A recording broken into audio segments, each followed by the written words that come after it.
We have a lot more to cover on the SpaceX IPO after yesterday's prospectus filing and some new developments at Tesla. SpaceXAI, founder, of course, of the X Prize Foundation. Peter, welcome back. Good to have you. It's a pleasure to be back. Exciting day today. Yeah. Street's learning a lot. What do you think the takeaway should be from the filing? Well, the takeaway is you can project the company's value based on the business today, Starlink, and all, but the real value of SpaceX is what it's opening up. You stop and you think about what they're building with Starship is not 2x or 5x. It's probably 10 or 100x more capable than any other launch vehicle, and it unlocks the potential of space, right? Everything we hold of value on Earth, metals, minerals, energy, real estate, is in near infinite quantities in space. And there's nobody who's been able to implement that. People used to laugh at the idea of SpaceX building reusable vehicles. They're not laughing anymore. They've crushed the marketplace. And there's nobody even closer. So when Elon talks about orbital data centers, talks about getting to the moon, talks about opening up the space frontier, the value there is beyond anything being calculated today. Peter is correct. Unlocking the frontier of space. Basically impossible to calculate the long-term value there. But not just right on that. He's also correct that SpaceX, in terms of their launch business, the capability to access space, not just for orbital data centers, but far beyond that, the company is so far ahead that there basically is no second place. Multiple miracles, and presumably also one of those miracles would need to include a time machine, would be required for another company to reasonably approach where SpaceX is today. And SpaceX is not standing still. Put simply, there is no alternative. Here's what the leader of the extremely distant second place space company Blue Origin had to say about competition in space, including what SpaceX has thus far accomplished. One of the things that's amazing is you're doing this at seems like more a price competitive price point than your competitors. We have to. This is space travel is a solved problem since the 60s if you don't care about cost. Right. And so what we're trying to do here is all really about economics. We have to build a vehicle that not only does the mission, but does it inexpensively. And that unlocks a lot of progress for humanity if we can do that. And that's what SpaceX is working on. People ask me something, about SpaceX, and I would say, I think I'm very admiring of what SpaceX has done, and I want the world to have at least 2 SpaceXs. Right. Maybe even more. Great industries are made up of many companies. Jeff Bezos, quite candid, you'll note, tacit in his statement about wanting the world to have more than one SpaceX, or 2+ SpaceXs, is that currently the world has one SpaceX, which, by the way, is true. Blue Origin are doing their best to catch up, still at least a decade behind. But listen to the words. Aspirationally, he would like Blue Origin to eventually be considered comparable to SpaceX in terms of capability. They are nowhere near there yet. I wish Blue Origin all the best. I agree with Jeff's overall thoughts. The more competition for access to space, the better. Where do you see where you guys are compared to where they are? And what does your own trajectory look like? Well, they have the Falcon 9, right, the smaller vehicle that they fly, not Starship. Mm-hmm. Falcon 9 is the most successful launch vehicle ever created. And so it flies, more than 100 times a year. Right. It's highly reliable. It's inexpensive. And so it's a huge success. And so he ain't wrong. And as a result of this, the huge success of Falcon 9, we have Starlink. Let's get back to Peter Diamandis. Yeah, that reusable rocket is going to be remembered probably throughout history as a pivotal moment of invention. That said, though, when you think about gating factors, right, what comes to mind? What will be issues of friction in this era of innovation? So, Elon's projection of orbital data centers, and again, right now, we know that there is far more interest in buying tokens than can be produced, limited by data centers, which is limited by policy and local votes, limited by energy and all of that, opening up space for data centers. His projection of 500,000 orbital satellites or 1 million orbital satellites requires something on the order of a launch of a Starship per hour, not Right now, Falcon 9 is launching every 2.5 days. So it's going to be, and we have the launch of Starship Block 3, V3 of the vehicle later today. Fingers crossed on that launch. But it unlocks everything. It's the equivalent of the first galleons coming from Europe to America or the railroads, right? When you own that infrastructure, you own all the businesses along that path and that you're building on the other end. So, when I think about SpaceX, it's not a rocket company. It's the first vertically integrated AI, energy, connectivity, space infrastructure company. The question is, are you going to bet against Elon in building that out? And there's no one close. Peter, absolutely on point with everything he said. However, I am absolutely certain, you can count on this, it won't be long after the SpaceX IPO before the first of many vocal SpaceX short sellers come out of the closet and announce to the world their simultaneous retardation and intense desire to get absolutely ruined financially. We will hear everything. So here's a list, because I'll be digging this video up in a few months' time, line by line. See, look, I said ahead of time, that's what they're going to say. Number one, we will hear SpaceX isn't an AI company, they're a rocket company.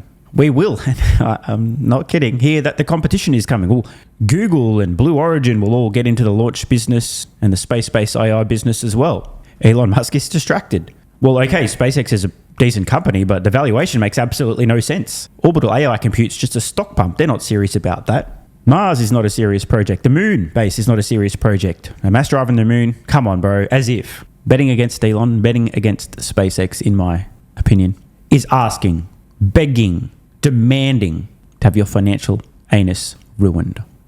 But that won't stop the haters. Over to Tesla. Some very interesting news today. I saw this on X via Sawyer Merritt. The Terafab project. Tesla has filed new trademark applications for the word mark Tesla Terafab, as well as the Terafab logo below. So to be clear, this wasn't a trademark filing from XAI or SpaceX, but Tesla. Make of that what you will. Lately, I've noticed a few people in the comments. Bro's forgotten about Tesla. What the fuck does this have to do with Tesla, bro? Shut up about SpaceX. Presumably, these people are new around here. Otherwise, they probably know the answer to that question. Apparently, I'm not the only one of the opinion that it is simply a matter of time before Tesla and SpaceXAI become one. Here's Dan Ives. Look, I mean, this is really, it's defining what's going to be a new sector. No different than tech or retail, it's space. And I think there's misnomers because to me, SpaceX is going to be about defining space in terms of data centers in space, the business components, not necessarily we're talking like joyrides in space for, 20 seconds. And it's really going to be almost a convergence of tech and this new sort of, what I view as like a spatial revolution. It all starts with SpaceX, but look, there's so many names like Planet Labs, Rocket Labs, Voyager, whatever. And this is just the start. But it comes down like from Musk, it's a watershed moment, not just for him, but what I view is kind of for the market. And really, it's starting to now create a whole nother category in terms of what this is going to mean. So the company started off as just rocket launches and trying to make reusable rockets and cheaper launches, but now it went into satellites. And then there's almost this like big promise of the orbital data centers. And it seems like that's coming right at the time where everyone on Earth is like, hey, we may not have enough space or power or data centers. And so how much of this is evaluating the existing business versus people buying into the future vision of what it could be? 80% of it, future. Interesting. If you look at it currently, would you at 2 trillion or trillion and a half, would you? No. In other words, it goes back to like, what will this become? But then it comes down to like, if you bought Intel when, US put its stake, it wasn't just on that. It was like, can they become a player in AI?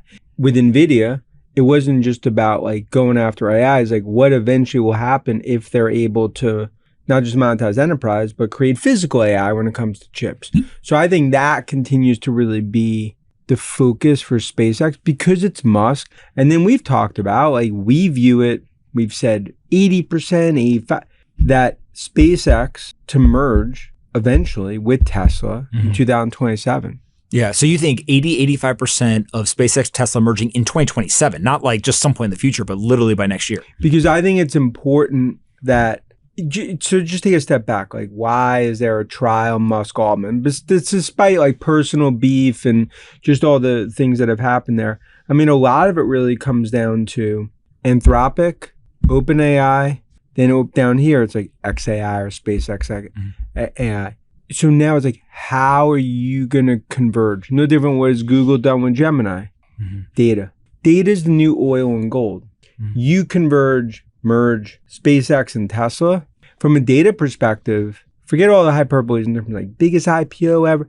This would really create, from a data perspective, something that would be unmatched that I believe would enable Musk to really narrow the gap from a model perspective versus an Anthropic OpenAI. A little hard to know if Dan and I are on the exact same page here, but I'll explain my perspective and fill in some blanks that either he forgot to mention or just doesn't think are relevant. Tesla's real-world data via a fleet of, call it 10 million vehicles and growing, is the single source of such data on Earth. If you want high volumes of real-world data, there is one source, Tesla's fleet of vehicles covered in cameras collecting data. This is distinct from text, image, and video data, which is essentially unlimited and freely available on the open internet. Just as SpaceX has near exclusive access to space via their gigantic lead on launch cost and cadence, which has enabled Starlink, home broadband and mobile service, a massive money printer growing at a crazy rate. Unbelievable stuff. Something that is close to impossible for another company to replicate, at least in reasonable time. The same is also true of Tesla's vehicle fleet. Again, give or take 10 million vehicles and growing. If you actually take the time and think through what would be required for another company to simply match Tesla's current rate of real-world data collection, never mind their existing archive collected over the last decade or so, you realize this too is a near impossible task. For true artificial general intelligence, you need to solve the digital, language, text, image, videos. That's one piece of the puzzle. The other piece is the real-world data. If you don't have that to train on, you're fucked. The value of what Tesla has, just from its vehicle fleet, collecting the real-world data, is hard to articulate.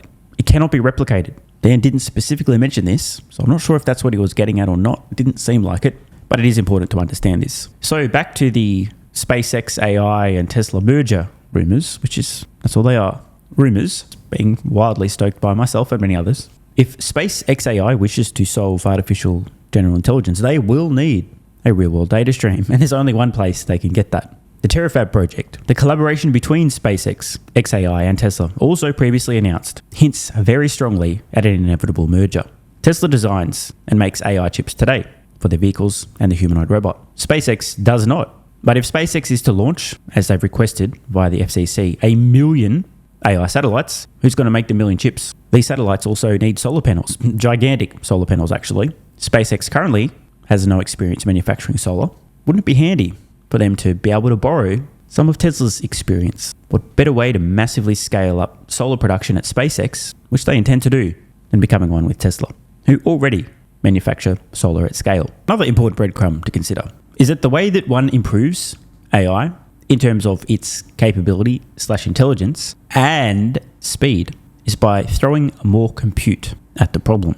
We learned via the SpaceX IPO prospectus that Anthropic had signed a deal, a $45 billion deal through May 2029, agreeing to pay SpaceX $1.25 billion per month to access a portion of SpaceXAI's existing AI compute infrastructure.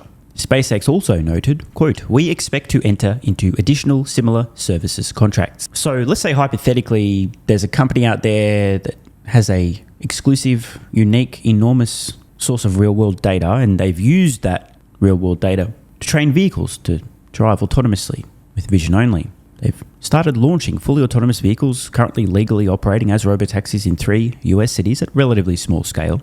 And said company, which is totally hypothetical, of course, and definitely not Tesla, is aware that more compute for training will increase the capability of their software. And when I say capability, I mean safety, blah, blah, blah. In such a hypothetical situation, this company not called Tesla might have an incentive to enter into a deal with a company like SpaceX. And again, for context, Anthropic's deal was $45 billion over 3 years. That is, however, a lot of money. And don't get me wrong, Tesla does have their own AI compute as well. But the more compute, the better. You know what would be even better than, hypothetically, this company not called Tesla, hypothetically paying billions, tens of billions of dollars to SpaceX, fast track the increasing capabilities of their autonomous software? You know what would be even better than that? This would be even better than that.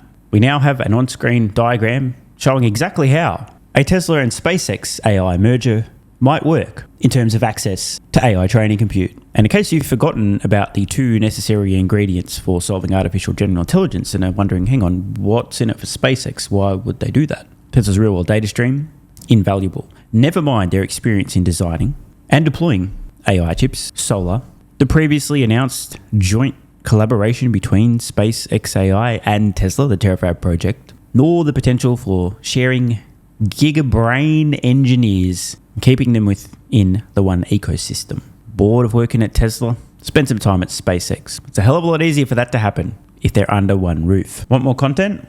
Early access? Bunch of perks? Click the links in the pinned comment. AG1 has been part of my daily health protocol for almost half a decade. It's packed full of vitamins and minerals and helps me fill in nutritional gaps while supporting energy, digestion, and immune function. It also has prebiotics and probiotics to promote gut health. I take my health very seriously, and so should you. Try AG1 today by visiting drinkag1.com/SMR or click the link in the pinned comment and enjoy a free welcome kit with vitamin D3 plus K2 and AG1 travel packs. That's drinkag1.com/SMR.